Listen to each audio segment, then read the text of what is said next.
Boleh sekarang masa disrupsi 4.0, boleh teknologi menggantikan kehidupan manusia, tetapi interaksi dengan orang tua tidak bisa digantikan dengan teknologi. Walaupun sekarang sudah ada GoFood, sekarang sudah ada Gojek, Anda sudah berhasil, ada oleh-oleh yang mau diserahkan kepada orang tua, titipkan dengan Gojek, jangan pernah itu lakukan. Bagi orang tua tidak penting oleh-oleh apalagi Gojek. Yang penting ketemu dengan anaknya, syukur sambil bawa oleh-oleh.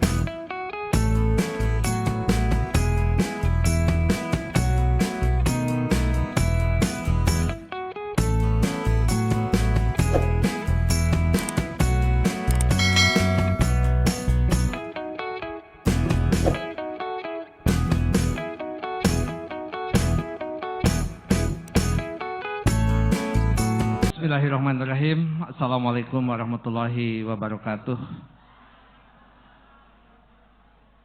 Bupati Kuningan yang dalam hal ini diwakili oleh Bapak Staf Ahli yang sama-sama kita hormati dan kita muliakan.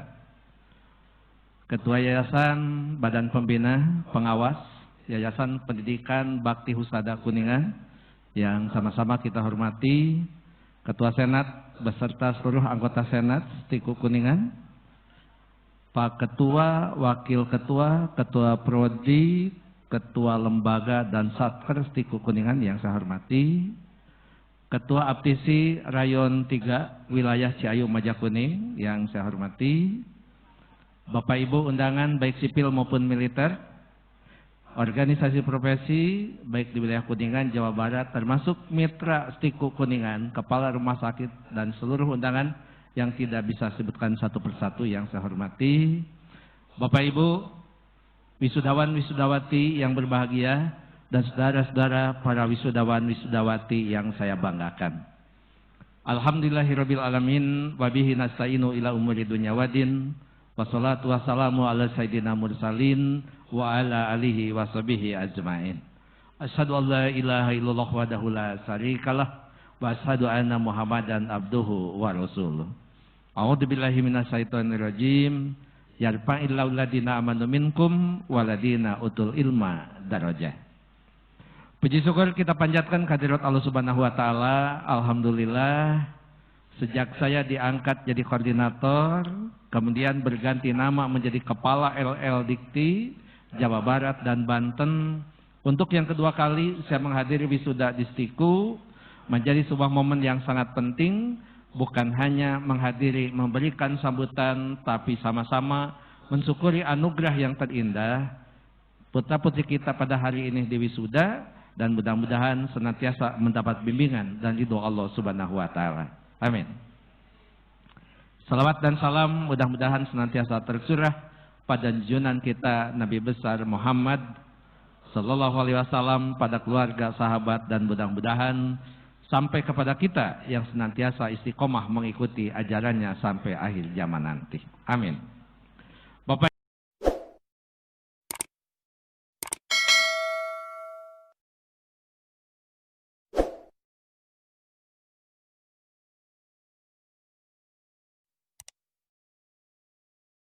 Ibu, para undangan, hadirin yang dimuliakan Allah, tadi sudah banyak disampaikan, mulai dari Ketua Stiku, Ketua Yayasan, Staf Ahli Bupati Kuningan, menunjukkan sebuah kebanggaan, sama seperti yang mau saya sampaikan. Stiku bukan hanya sekolah tinggi kesehatan dengan ranking kedua terbaik di Jawa Barat dan Banten, tapi Stiku merupakan salah satu stikes kebanggaan LL Dikti Jawa Barat dan Banten.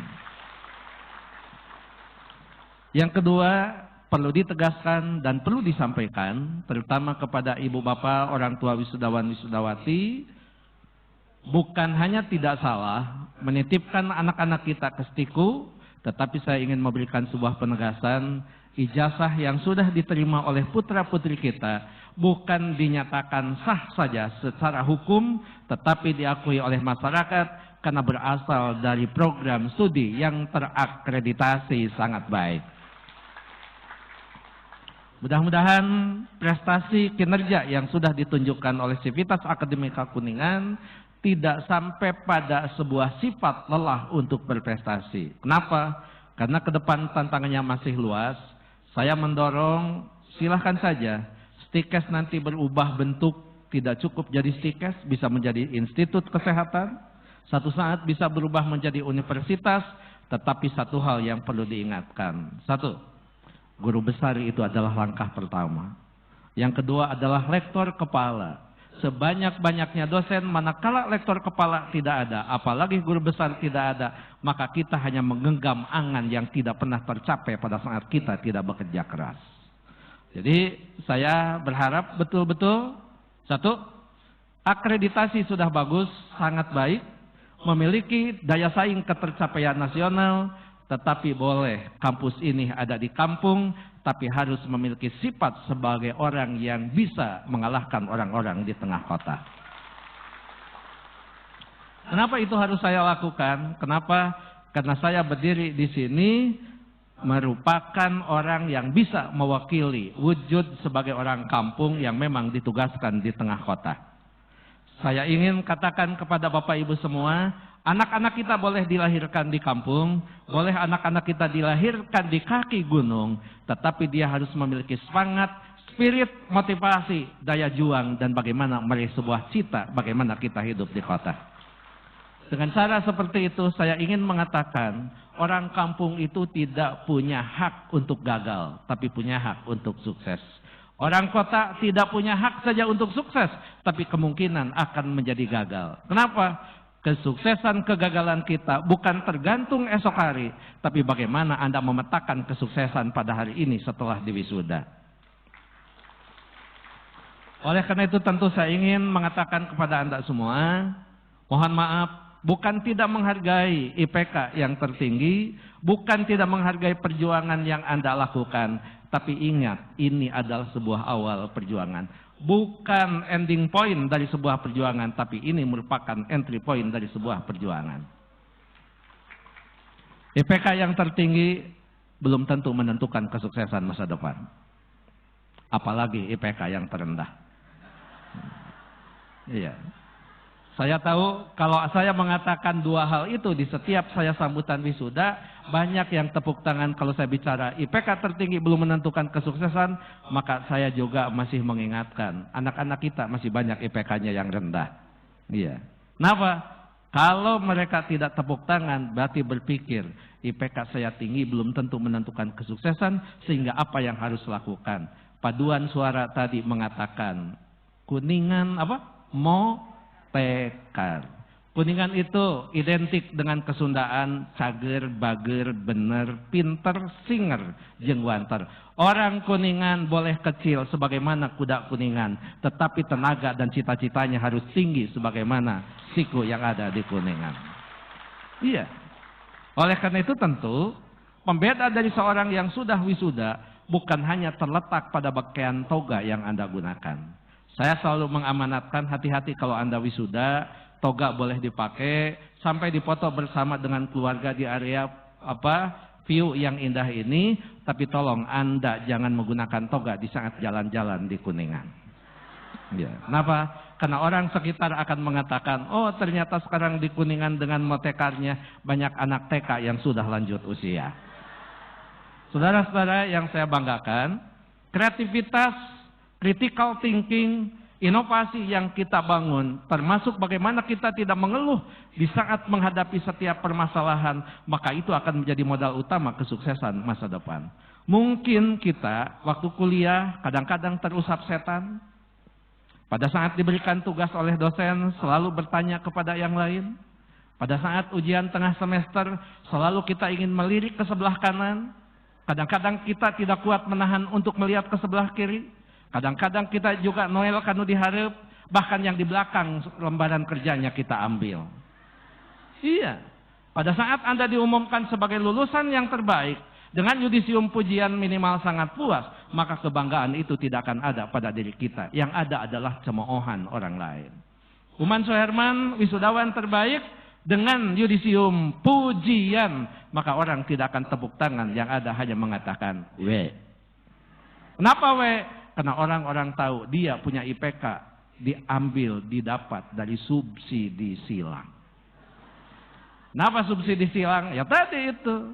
Begitu waktu sedang ujian, nengok ke kanan, nomor hiji naon?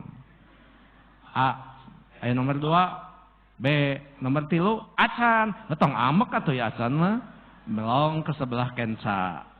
Ke kenca dia meneruskan nomor 3, kasih tahu B. Dan sebagainya. Akhirnya 10 dia tidak pernah berpikir. Hati-hati kalau Anda melakukan itu waktu kuliah. Tetapi kalaupun itu menjadi pengalaman yang sangat pahit, jangan pernah itu dilanjutkan. Karena akan merendahkan identitas, martabat, dan harga diri kita. Yang selanjutnya saya tidak mau, terutama adik-adik paduan suara sangat bagus. Seragamnya sangat bagus. Nyanyinya juga sangat bagus. Satu saat diundang oleh kepala LL Dikti harus lebih bagus. Oke. Saya tidak mau tahu, pokoknya diundang datang ke itu tergantung Profesor Dewi. Iya. Tidak sedikit kita selalu memiliki sebuah persepsi yang negatif pada dosen. Tadi disampaikan baik oleh Pak Staf Ahli, oleh Ibu Dewi, oleh Pak Ketua. Kita tidak pernah ada kesuksesan tanpa dukungan orang lain, yang kadang-kadang kita menunjukkan sebuah persepsi yang negatif pada saat kita berjuang. Kenapa? Karena kita terlalu banyak mengeluh dengan masalah yang dihadapi. Allah itu maha kuasa, tapi ternyata dosen lebih kuasa daripada Allah Subhanahu wa Ta'ala. Allah itu dengan segala kekuasaannya tidak pernah menguji manusia di luar kemampuannya.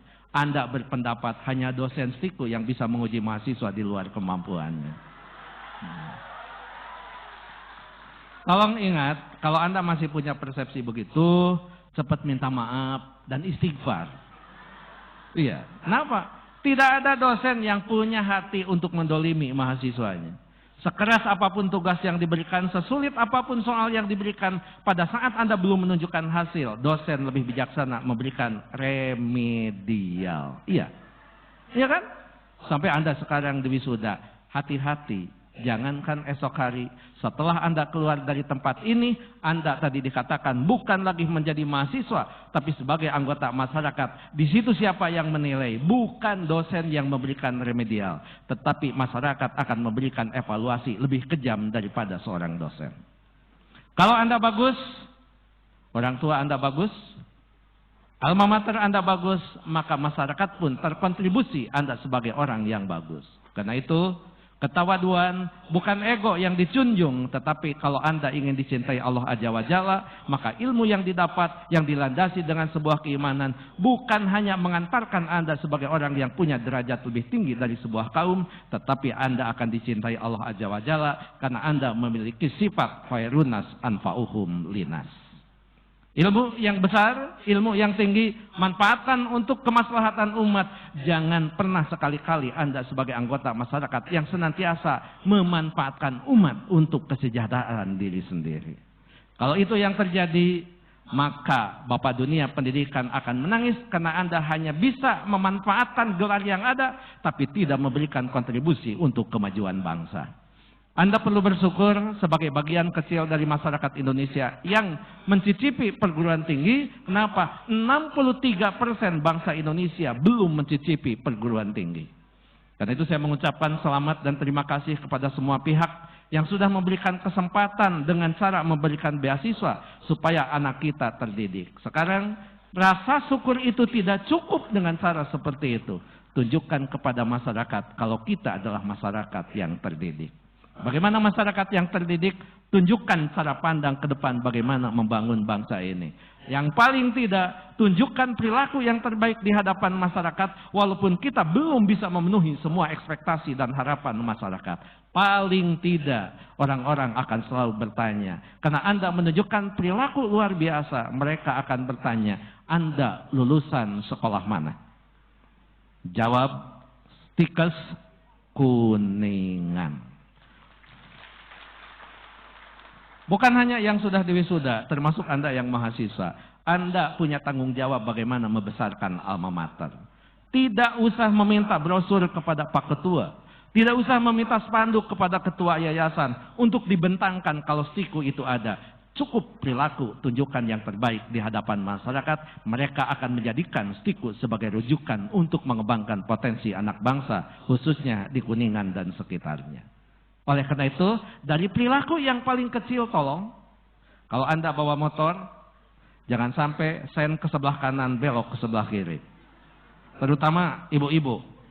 Iya, hati-hati itu. Kenapa? Loh, kok mahasiswa Kuningan, loh kok alumni Stiku bawa motor sen ke kanan belok ke kiri. Masih untung laki-laki. Laki-laki itu nggak pernah pakai sen. Belok kiri langsung belok, belok kanan langsung belok. Jangan-jangan Anda bawa motor di jalan aspal yang penuh dengan kepadatan, punya prinsip bawa motor tidak boleh macet. Anda naik ke trotoar. Di trotoar ada yang jualan, lihat solokan kosong, turun ke solokan. Apa yang terjadi? Musibah yang akan mengingatkan kita kepada dunia yang sangat nestapa. Oleh karena itu, sebagai orang yang terdidik, sebagai seorang sarjana, sebagai seorang ahli media, pikirkan cara pandang kita ke depan untuk menjadi yang terbaik, untuk menjadi pemenang, tapi tidak dengan cara menjatuhkan orang lain. Jadi pemenang, jadi yang terbaik dengan cara bukan mengalahkan orang lain, bukan merontokkan orang lain. Kenapa? Kita jadi pemenang, tapi ada orang yang sedih dengan kekalahannya. Kita menjadi pemenang bahagia dengan kemajuan, tapi ada orang yang terbelakang. Kalau begitu gimana kita untuk menjadi terbaik? Sempurnakan kelebihan yang kita miliki tanpa harus mengganggu hati nurani orang lain. Finlandia sebagai salah satu negara termaju dalam dunia pendidikan bukan berarti tanpa kompetisi, tetapi kompetisi yang dibangun bukan dengan cara mengalahkan orang lain, tapi menentukan sebuah standar yang perlu kita kalahkan. Anda sekarang diwisuda selama kuliah 4 tahun, Anda sejak awal tentukan saya akan diwisuda 4 tahun, dan sekarang Anda bisa diwisuda setelah pendidikan 4 tahun, maka itu artinya Anda sudah memenangkan sebuah pertandingan. Pertandingan yang ke depan yang lebih dahsyat, pertandingan ke depan yang lebih rumit, maka sekali lagi membutuhkan bukan hanya kreativitas, inovasi, critical thinking, memacu sebuah kebaikan atas dasar kelemahan yang kita, tetapi bangun kemampuan komunikasi dan kolaborasi dengan yang lain. Orang Sunda yang lebih utama, apalagi dari stikas, satu, cager, sehat. Jangan sampai orang Kuningan tadi disampaikan oleh Ibu Dewi, sudah banyak yang stres, sudah banyak yang depresi. Percuma ada sekolah tinggi kesehatan kalau orang Kuningan pada stres. Yang penting sehat dulu. Orang Sunda selalu mengatakan, percuma kita pintar kalau kita tidak cager.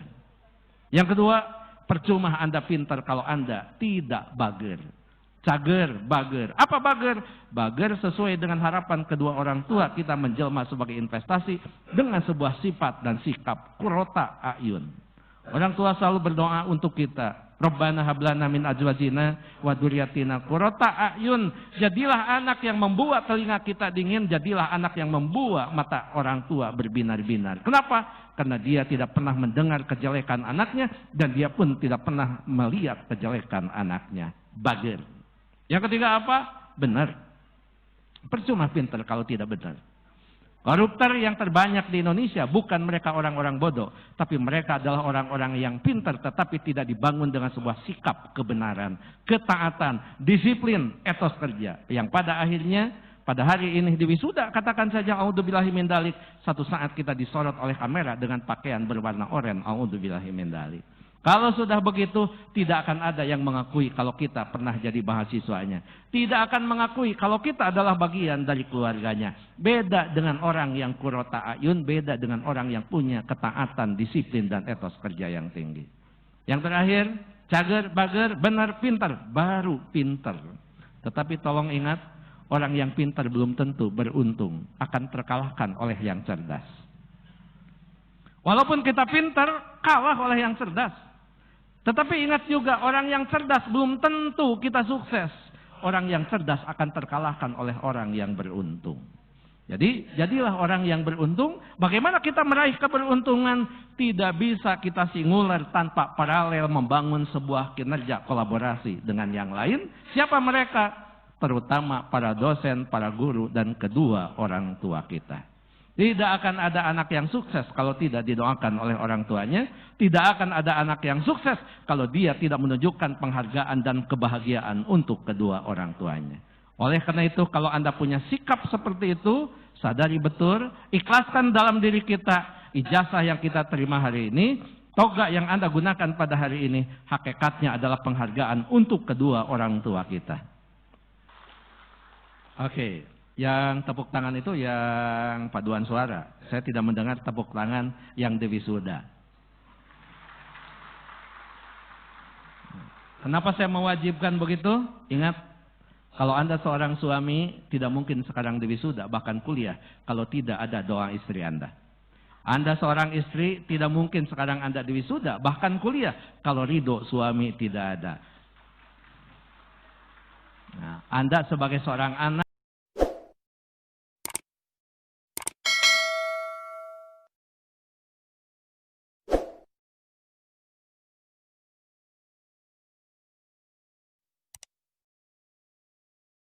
tidak akan pernah ada ridho Allah Subhanahu wa Ta'ala, manakala ridho dukungan orang tua tidak ada. Oleh karena itu, tolong begitu wisuda sudah selesai, mintalah maaf kepada kedua orang tua kita, berikan kebahagiaan kepada mereka. Kalaupun kita termasuk orang yang belum bisa membahagiakan kedua orang tua, paling tidak jangan pernah menyakiti. Kalau kita sebagai orang yang sedang bekerja untuk meraih kesuksesan, belum bisa memberikan sesuatu kepada orang tua, paling tidak jangan banyak meminta, karena saya tahu banyak biaya yang sudah dikeluarkan tanpa dihitung oleh mereka demi kesuksesan kita. Mohon maaf Prof. Dewi, saya baru melihat ternyata hanya di dunia stikes, dunia akademik kesehatan, wisuda sampai kerudungnya aja seragam. Jangan-jangan tahun depan kalau saya ke sini itu slope-nya seragam. Dan itu biaya tinggi. Betul. Iya. Ini seragamnya udah bagus, wisuda bagus dan sebagainya. Jadi kalau kita tidak menghormati kedua orang tua, apalagi yang bisa diberikan kepada orang tua? Saya berdiri di orang-orang terhormat ingin mengatakan, boleh Uman Soherman, Profesor, Doktor, ISM, PD, MSc dan sebagainya, tetapi kecerdasan yang luar biasa bukan dimiliki oleh saya, tapi dimiliki oleh kedua orang tua saya. Iya, percuma kita punya gelar. Saya selalu mengatakan pada saat saya sebagai orang kampung ingin kuliah ke Bandung, Pak Rektor, Amah, tahun payun abdi hoyong kuliah. Maka ibu menjawab dengan sangat tegas, kuliah teh rek kunaon ujang, boga tanah sabaraha hektar, boga sawah sabaraha hektar. Itu jawaban ibu saya. Terus saya tanya dengan pertanyaan yang agak sedikit liar. Amah, memangna upami kuliah teh kedah nganggo sawah, kedah nganggo tanah. Ternyata ibu saya punya kecerdasan yang luar biasa. Dia menjawab dengan gurauannya, lain kitu bodoh. Lain gitu belegug, lamun cek orang Kuningan mah. Bukan kuliah harus pakai sawah, bukan kuliah harus pakai tanah. Tapi lihat tetangga kita, kuliahnya sudah bertahun-tahun, tanah dan sawahnya sudah habis. Tapi dia belum menyelesaikan kuliahnya. Begitu. Jadi bukan berarti Anda setelah wisuda melikeun deui sawah kakolot. Bukan berarti setelah wisuda berpikir tanah di mananya nu kudu dibelikan kakolot. Orang tua tidak pernah meminta, tapi satu hal yang dia tunggu. Apa? Investasi kita yang terbaik sebagai orang tua adalah kesolehan seorang anak yang mampu membahagiakan kedua orang tuanya. Uman Soherman tidak ada apa-apanya di hadapan ibu saya. Ibu saya sakit. Beliau titip pesan kepada keponakan saya. Saya selalu mengatakan contoh ini. Untuk apa? Untuk mengatakan kepada Anda semua, terutama yang di wisuda, orang tua kita adalah orang-orang yang terhebat. Amah teu damang. Saya jawab dengan sebuah kepastian. Kalau saya sudah banyak uang, kalau saya adalah pejabat. Cepat bawa ke dokter. Nanti uangnya transfer. Ternyata ibu mendengar dari HP kemungkinan loudspeaker. Maka beliau mengatakan, teu kedah ditransfer, nu penting mah ujang engal uih amah hoyong penah. Saya memimpin rapat, 5 menit berikut saya minta maaf kepada staf saya tutup rapat, saya lanjutkan besok. Kenapa? Orang tua saya sudah memanggil, bagi Uman Soherman tidak bisa dikalahkan pada saat yang memanggil adalah kedua orang tua. Jadi bagi saya panggilan orang tua itu mengalahkan panggilan siapapun kecuali panggilan dari Allah Subhanahu wa Ta'ala. Itu nggak bisa. Perjalanan 3 jam saya sampai di rumah, ternyata ibu tidak dalam keadaan sakit, tapi ibu kelihatan segar bugar. Itu pun tidak serta menyertakan menunjukkan sebuah saya memiliki sikap suudon kepada ibu. Ibu karena ingin ketemu pura-pura sakit padahal dalam keadaan sehat. Ternyata kita belajar dari sebuah makna kehidupan sebagaimana tadi yang disampaikan oleh Pak Staf Ahli. Apa? Bagi seorang ibu,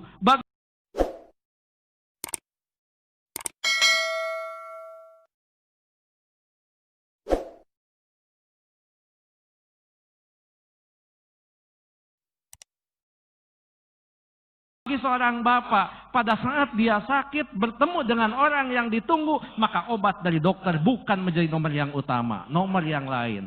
Kesembuhan itu ditunjukkan pada saat anak yang disayanginya menghadap kepada dia. Bahkan bukan hanya itu, ibu memasakkan makanan kesukaan saya.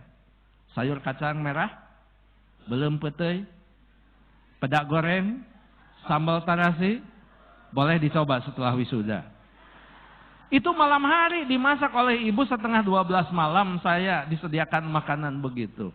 Umanso Herman yang sudah ada di kota selalu berinformasi dengan seorang dokter bahwa makan malam itu tidak baik. Di hadapan ibu tidak ada yang namanya rumus kesehatan. Yang ada saya harus membahagiakan ibu. Saya tahu saya tidak biasa makan malam. Saya hanya biasa makan nasi di waktu malam. Ya. Saya makan, saya melirik ibu dari sudut mata saya.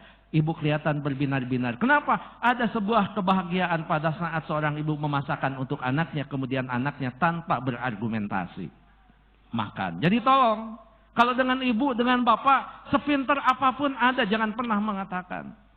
Ibu, menurut ilmu pengetahuan, berdasarkan penelitian, percuma.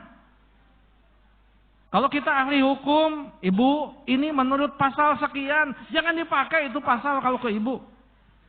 Yang ada bagaimana kita membahagiakan mereka, kecuali mereka kalau sudah mengajak kepada kemusyrikan, itu pun jawaban kita harus disampaikan secara halus dan hormat kepada seorang ibu. Setelah saya selesai makan, saya katakan, amah punten, enjing moal tiasa wangsul siang. Nah, kan rapat tadi disimpan heula, harus dilanjutkan. Ibu ternyata di situ lebih bijak. Ya nggak apa-apa, yang penting kita sudah ketemu. Beda benar dengan seorang pacar. Kabogoh, kakara datang, ditungguan lila, begitu datang, waduh maaf bebeb. Saya tidak bisa lama, harus pulang lagi. Pasti pacar kita mengatakan, ngapain kesini? Kalau hanya datang untuk ngomong minta maaf, lebih bagus tidak kesini, pergi. Tetap dia menunggu telepon kita. Itulah pacar. Ibu enggak apa-apa, toh kita sudah ketemu. Ayo istirahat. Pada saat saya mau istirahat, ibu mengantarkan ke kamar. Ibu lupa kalau anaknya profesor doktor. Kamar itu saya masih ingat, tapi ibu mengantar ke kamar saya diselimuti. Begitu pukul 3 saya bangun tanpa disadari, ibu sudah berdiri di samping saya sambil menepuk bahu saya. Cepat bangun, jangan biasakan untuk melupakan kebiasaan kamu. Sholat sepertiga malam terakhir. Kamu bisa seperti ini, kamu bisa mendapatkan seperti ini. Bukan karena kepintaran dan kecerdasan kamu. Jangan-jangan keberuntungan kamu yang diberikan oleh Allah karena doa-doa kita dikabulkan Allah Subhanahu wa Ta'ala.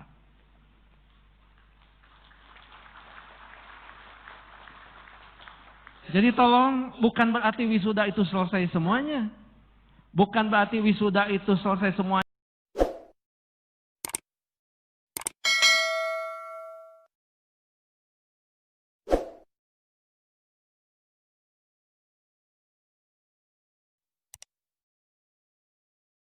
Kemudian kita mengatakan masa depan saya sukses.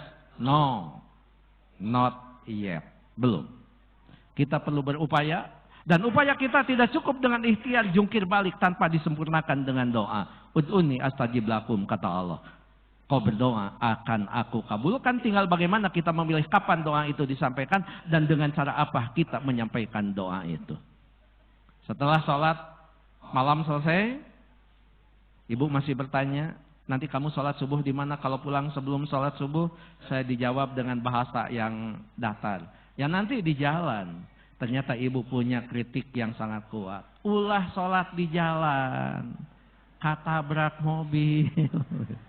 Saya katakan, ya sanes di jalan, mah masjid di jalan. Nepi kaya nage amah can nempo masjid di jalan. Paling tidak masjid mah di sisi jalan. Saya bilang, mohon maksudna teh engke netepan di perjalanan. Tah lamun kitu eta jawaban profesor. Kata ibu. Udah berapa nol yang bisa saya tunjukkan di hadapan ibu. Dan yang terakhir masih saya ingat. Ini menunjukkan boleh sekarang masa disrupsi 4.0. Boleh teknologi menggantikan kehidupan manusia. Tetapi interaksi dengan orang tua tidak bisa digantikan dengan teknologi.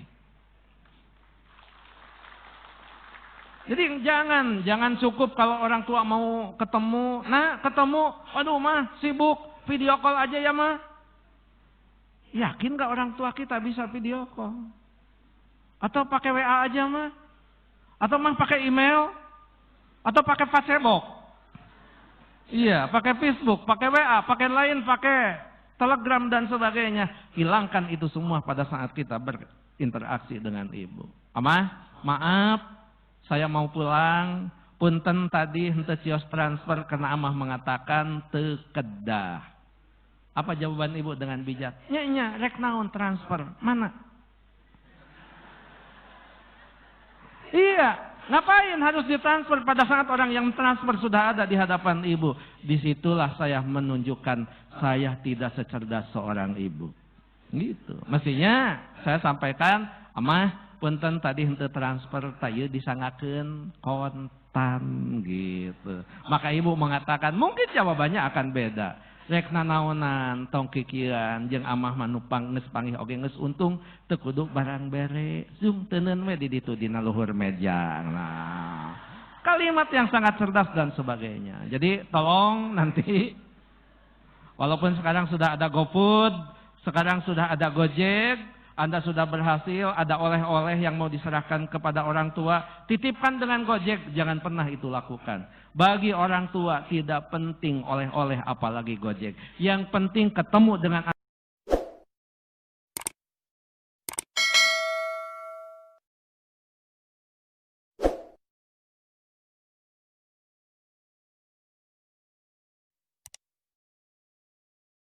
anaknya, syukur sambil bawa oleh-oleh. Itu yang terpenting.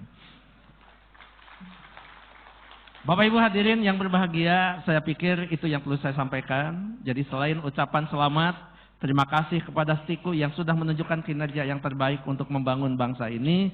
Saya juga memberikan sebuah pesan, hati-hatilah dalam sebuah kehidupan, belajar dalam sebuah kehidupan. Tidak cukup kita tidak dengan keyakinan ilmu yang kita dapatkan. Mudah-mudahan Anda menjadi orang yang soleh, Anda menjadi orang yang soleha. Mudah-mudahan Anda menjadi seorang muslih yang senantiasa mengedepankan bagaimana kita menjadi kontributor yang sangat kuat dalam membangun investasi bangsa yang terbaik ini. Mohon maaf, saya tidak bisa lebih lama lagi. Walaupun kehadiran Uman Soherman dalam setiap wisuda, ini adalah rekor yang terlama. Iya, karena sambutannya di akhir gitu. Iya. Jadi mohon maaf, dari sini saya harus pergi lagi karena kegiatan sudah menunggu. Prof. Dewi, BIMTEK keprotokolan. Tadi saya sudah banyak berbisik-bisik dengan Bapak Pembina Yayasan. Mudah-mudahan Stiku tetap maju, begitu juga universitas yang ada di sekitarnya, termasuk rektor kita dari Universitas Wilaroja yang sekaligus sebagai Ketua Aptisi Rayon 3. Terima kasih Prof. Dr. Ujang. Dan mohon maaf bila ada hal yang tidak berkenan. Pak Gubernur Jawa Barat itu selalu mengatakan dalam setiap pidato bahwa saya adalah mantan aura kasih. Oke, iya, sekian dan terima kasih.